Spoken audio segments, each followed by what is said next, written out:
Very good evening to all the dear students. आज की इस वीडियो में बहुत ही इम्पोर्टेंट प्रश्न कराने जा रहा हूँ। प्रश्न ध्यान से समझिए। एक सेना नायक है, मान लीजिए ये मिस्टर ए है और ये क्या है, एक सेना नायक है, राइट। चलिए एक सेना नायक है मिस्टर ए। पहले हम प्रश्न को समझाते हैं। इनके पास 3600 सोल्जर्स हैं। कितने सोल्जर्स हैं जी? 3600 जवान हैं और इन जवानों को इनको पंक्तियों में खड़ा करना है। किसमें खड़ा करना है? पंक्तियों में खड़ा करना है जवानों को, ठीक। और कैसे खड़ा करना है? इस प्रकार से खड़ा करना है कि जितनी पंक्तियां बनेंगे यानी जितने लाइंस बनेंगे, अगर मान लीजिए 4 लाइन बनते हैं तो प्रत्येक लाइन में 4 ही जवान खड़े होने चाहिए। 5 लाइन अगर बनते हैं, 5 पंक्ति बनती हैं तो प्रत्येक पंक्ति में 5 ही जवान खड़े होने चाहिए। अगर 60 पंक्ति बनती हैं तो प्रत्येक पंक्ति में 60 ही जवान खड़े होने चाहिए। तो समझने के लिए और आपको इस प्रश्न में क्या निकालना है ये समझाने के लिए हम मान लेते हैं कि चलिए भाई 4 पंक्ति बनेंगी, इसका मतलब प्रत्येक पंक्ति में 4 जवान खड़े होंगे, राइट। चलिए हम मान लेते हैं 4 ही पंक्ति बनी है तो प्रत्येक पंक्ति में 4 जवान खड़े होंगे। यही जवानों के खड़े होने का सीक्वेंस होगा। जब आप इसे मिलाएंगे तो ये एक वर्ग के रूप में बन के आएगा। किस रूप में बन के आएगा? वर्ग के रूप में बन के आएगा। और सीधा साधा इसका मतलब यही है कि इसका हमें क्या निकालना है? वर्गमूल निकाल कर लेके आना है, स्क्वायर रूट निकाल कर लेके आना है। अगर हमने 3600 का स्क्वायर रूट निकाल दिया, इसका मतलब ये होता है कि वो संख्या हमें मिल जाएगी कि कितने पंक्ति होंगे और प्रत्येक पंक्ति में कितने जवान खड़े होंगे। तो हम ये समझ गए हैं तो लिख सकते हैं कि प्रत्येक पंक्ति में जवानों की संख्या क्या लिखेंगे? ध्यान से समझिए। प्रत्येक पंक्ति में जवानों की संख्या, यानी प्रत्येक पंक्ति में जवानों की संख्या कितनी होगी? जितनी पंक्तियां बनेंगी उतने ही जवान होंगे हर पंक्ति में। यानी इसका मतलब हमें वर्गमूल निकालना है।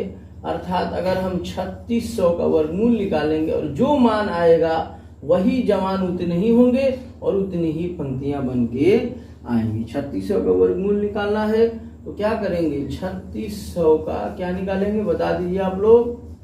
गुणनखंड निकालेंगे, फैक्टर्स निकालेंगे। तो बड़ा ही इजी है।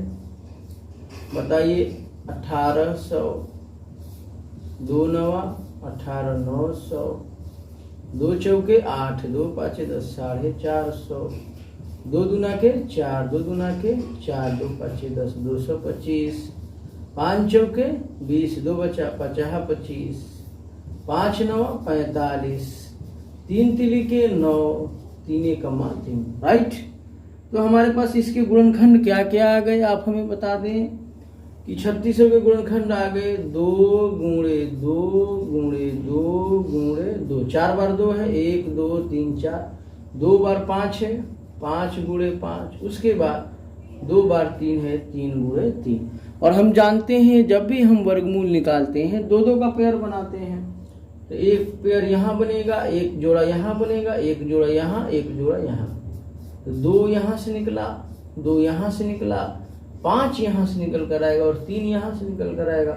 और सबका क्या है? मल्टीप्लाई है, सबका गुणा है। 2 दूना के 4, 4 पाँचे 20 और 20 3 60, कितना आ गया? अर्थात हम कह सकते हैं 3600 का वर्गमूल, 3600 का वर्गमूल कितना आएगा? Plus minus 60। हमने इससे पहले भी बताया है और फिर बता रहा हूं, किसी भी संख्या का वर्गमूल 2 विपरीत चिन्हों में आता है। अगर किसी संख्या का वर्गमूल 60 आया है, इसका मतलब प्लस 60 भी आया होगा उसका वर्गमूल और माइनस 60 भी उसका वर्गमूल होगा। अब आप लोग थोड़ा कॉमन सेंस लगा के बताइए, क्या जवानों की संख्या ऋणात्मक हो सकती है? तो नहीं हो सकती है, यानी माइनस 60 नहीं होगा क्योंकि जवानों की संख्या ऋणात्मक नहीं होगा। तो हम क्या लिख सकते हैं कि जवानों की संख्या कितनी होगी? प्रत्येक पंक्ति में 60 जवानों की संख्या होगी।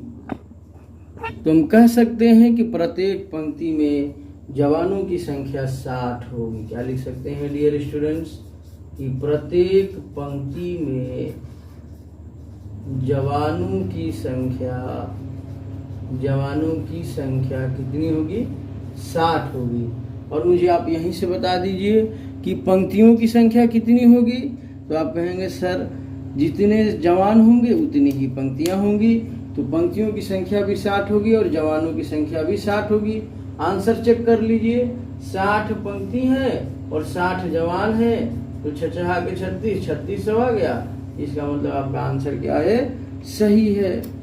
तो हमने एक बड़े ही इम्पोर्टेंट प्रश्न को इस वीडियो में कंप्लीट कराया है।